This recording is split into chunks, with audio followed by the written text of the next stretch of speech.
Behind the gates of one of Georgia's most luxurious estates lay a smoldering pile of ash and a secret that would shock the nation.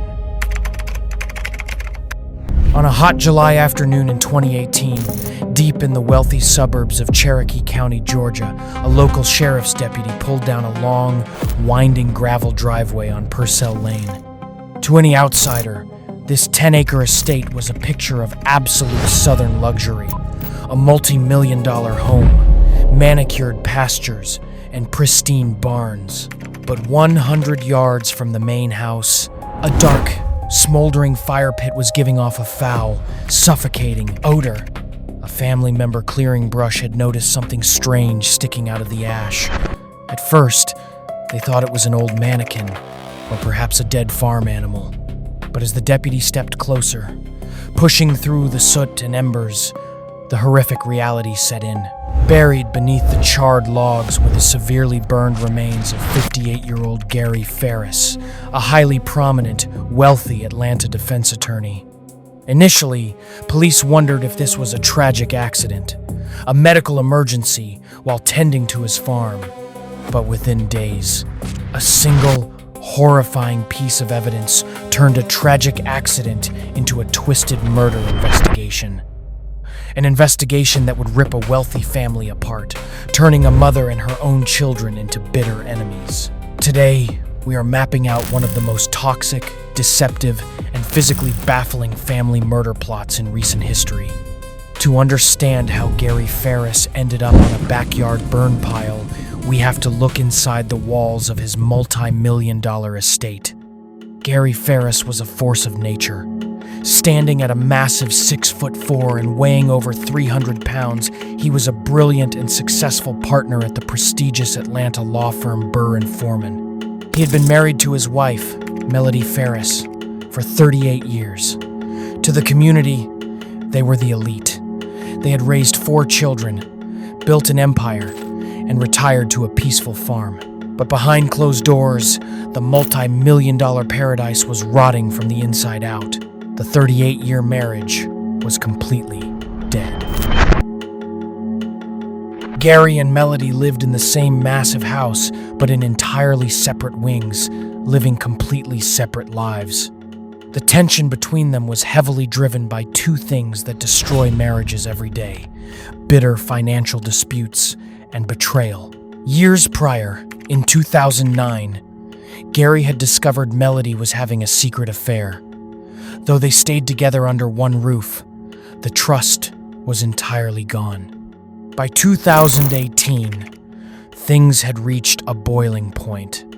Gary was tightly controlling the family finances, threatening a messy divorce that would strip Melody of her luxurious lifestyle. Melody was furious, trapped, and allegedly looking for a way out. In early July 2018, Gary Farris suddenly vanished. Melody told her children and neighbors that Gary had likely gone out of town on business or that he was simply busy out on the property. She casually mentioned that Gary had been suffering from medical issues, subtly planting a seed that if something happened to him, it was just his health giving out. But on July 5th, Gary's adult son, Scott Farris, walked out to a massive brush pile located about 100 yards from the home. The pile had been burning for days. When Scott looked closer at the ash, he made the discovery that would change their lives forever. He found his father's heavily charred remains. Melody immediately tried to push the narrative that Gary must have suffered a medical emergency, collapsed into the fire while clearing brush, and accidentally burned. But when the Georgia Bureau of Investigation performed the autopsy, they found a bombshell lodged deep inside Gary's third rib cage was a deformed .38 caliber bullet slug. Gary Farris hadn't collapsed from a heart attack. He had been shot execution style before his body was burned. And when forensic teams descended on the luxury home with luminol, the house began to talk. The basement floor and the steps leading up into the house lit up like a Christmas tree. Someone had violently murdered Gary inside the home, attempted to meticulously scrub away the blood, and then dragged his body out to the woods to incinerate the evidence.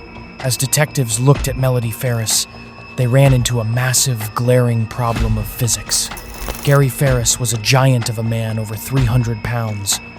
Melody was a petite, 64-year-old woman weighing barely 120 pounds. How could she physically lift a 300-pound dead weight out of a basement, across a yard, and onto a high burn pile by herself? The prosecution believed they had the answer: the family's farm tractor. Forensics found traces of blood on the hydraulic controls. They argued Melody had used the heavy machinery to transport her husband's body. But the defense had a completely different, terrifying theory. They pointed the finger at someone else living on the property. Someone who did have the muscle to move a 300-pound man. The defense argued that the real killer was Gary's own son, Scott Farris. Scott was physically imposing. He had a notoriously rocky relationship with his father. He was the one who allegedly found the body, and most damningly, he owned a .38 caliber pistol that had suddenly gone missing around the time of the murder. The Farris household instantly transformed into a real-life horror movie. A mother was framing her son for murder, while her children were turning around and accusing their own mother of being a cold-blooded killer.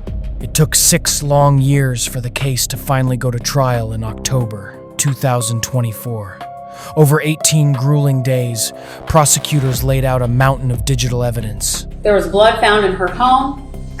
There was a bullet found in her home. She was framed. It was planted. That's not reasonable. She just happened to also be having a long-standing affair. Not only that, but she just so happened to be taking care of a woman who owned a .38 snub-nosed revolver in a leather holster that her son saw in the basement of her home. They even played intercepted phone calls with one of her lovers, who, upon hearing that Gary's body was found in the fire, frantically told Melody, "She said that Gary was on the burn pile." And I said, "What?" And she said, "Gary was on the burn pile." And I said, "Don't say nothing else to me." The defense argued passionately that the timeline didn't make sense and that Scott Farris was the far more logical suspect. But after 4 days of intense deliberation, the jury made up their minds. We, the jury, as to count 4, find the defendant guilty. We, the jury, as to count 3, we find the defendant guilty. On November 4, 2024, Melody Farris was found guilty on all counts, including malice murder. But the true, jaw-dropping climax of this Southern Gothic tragedy didn't happen during the trial. It happened a month later, on December 5th, 2024, at her sentencing hearing. Melody, who had refused to testify during her own trial, stood up to address the court. Instead of begging for mercy, she looked directly at the crowded courtroom, pointed at her son Scott, and unleashed a bombshell. She openly accused her own son of executing his father, claiming she had stayed silent for 6 years out of a twisted sense of maternal protection, but could no longer harbor his unforgivable secret.